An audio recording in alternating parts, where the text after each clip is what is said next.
بسم الله الرحمن الرحيم وإذا أنزلت سورة أن آمنوا بالله وجاهدوا مع رسوله استأذنك أولي الطول منهم وقالوا ذرنا نكن مع القاعدين رضوا بأن يكونوا مع الخوالف وطبع على قلوبهم فهم لا يفقهون لكن الرسول والذين آمنوا معه جاهدوا بأموالهم وأنفسهم وأولئك لهم الخيرات وأولئك هم المفلحون أعد الله لهم جنات تجري من تحتها الأنهار خالدين فيها ذلك الفوز العظيم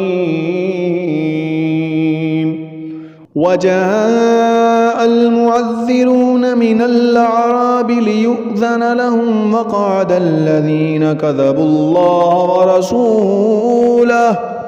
سيصيب الذين كفروا منهم عذاب أليم ليس على الضعفاء ولا على المرضى ولا على الذين لا يجدون ما ينفقون حرج إذا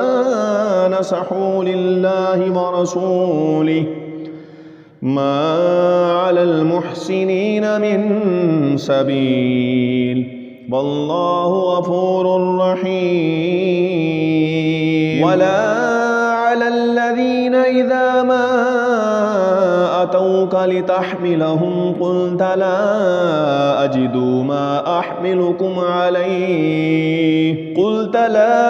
أجد ما أحملكم عليه تولوا وأعينهم تفيض من الدمع حزنا ألا يجدوا ما ينفقون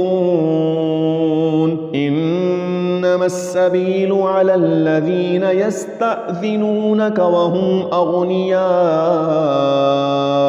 رضوا بأن يكونوا مع الخوالف وطبع الله على قلوبهم فهم لا يعلمون